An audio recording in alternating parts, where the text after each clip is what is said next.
Hello guys, today we are going to start carbohydrate test part 2.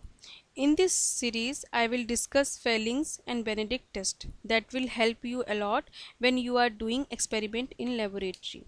These both tests have done for reducing sugars. As you must knowing that what is reducing sugar? Okay, I am giving very simple definition. Reducing sugars are carbohydrate that contain free aldehyde and free ketonic group.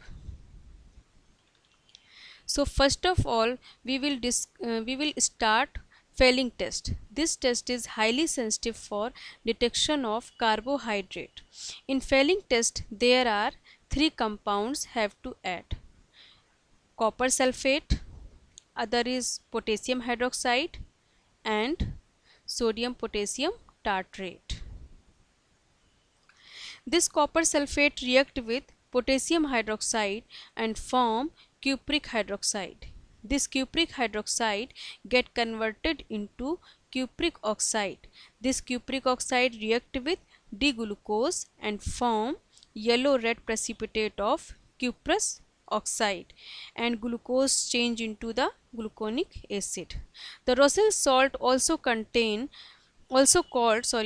called sodium potassium tartrate act as chelating agent in this reaction. Now here you can see the reaction. Copper sulfate reacts with potassium hydroxide and form cupric hydroxide and potassium sulfate. This cupric hydroxide get converted into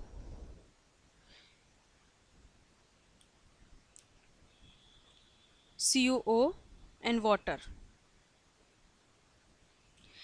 and after that this CuO react with D-glucose and form cuprous oxide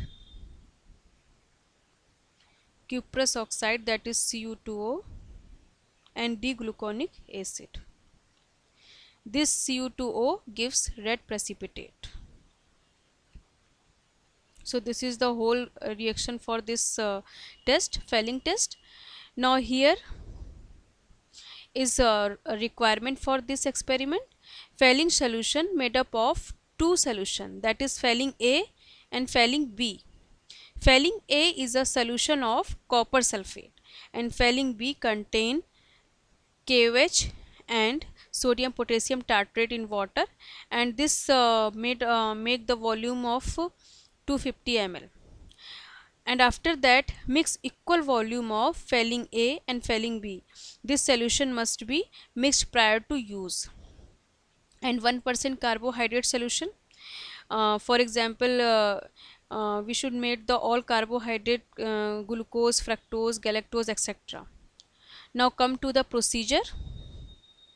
We will add 1 ml of prepared Fehling reagent to 1 ml of aliquot of test solution and will be placed on a boiling water bath. After some time red precipitate will be formed which indicate presence of reducing sugar. Okay, now here you can see the observation table for all carbohydrate, all type of carbohydrate. Only glucose, fructose, galactose, maltose give the color precipitation reaction. These three gives red color and maltose give green color, because sugars with reducing sugar readily reduces Cu plus 2 to Cu plus 1. This precipitate form is cuprous oxide, and carbohydrate with no reducing sugars like sucrose, polysaccharide like starch, glycogen will not respond to this test. Now next come to the Benedict test. Benedict test is more convenient and this is reagent is more stable. In this test there are also three components involved, that is sodium carbonate, copper sulfate and sodium citrate. The sodium carbonate solution in water get converted into sodium hydroxide. This sodium hydroxide react with copper sulfate, formed cupric hydroxide and sodium sulfate. Cupric hydroxide get converted into cupric oxide, and this cupric oxide react with D-glucose and form D-gluconic acid and red precipitate of cuprous oxide. In this method, sodium citrate function as a chelating agent. Presence of reducing sugar result in formation of red precipitate of cuprous oxide. Requirements are given here. The Benedict solution is made up of two reagents, reagent first and reagent second.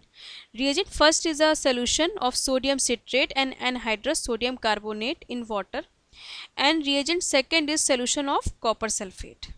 The reagent 1 and 2 mix with constant stirring, and of course we need 1% carbohydrate solution. Here you can see the procedure for this reaction. Add 1 ml of test solution, that is all carbohydrate test, to 2 ml of Benedict solution, and then we will put the test tube on water boiling bath. Observe for the formation of red precipitate whose appearance would suggest the presence of reducing sugar in our given sample. Okay, now this table showing only reducing sugars like glucose, fructose, galactose, maltose gives that test due to presence of free aldehyde or ketonic group that reduces Cu plus 2 Cu plus 1 ions. The red precipitate obtained in this test is due to formation of Cu2O, while non-reducing sugars have no free or aldehyde ketonic group will not respond to this test. Hence, no precipitate will be obtained. Okay, thank you.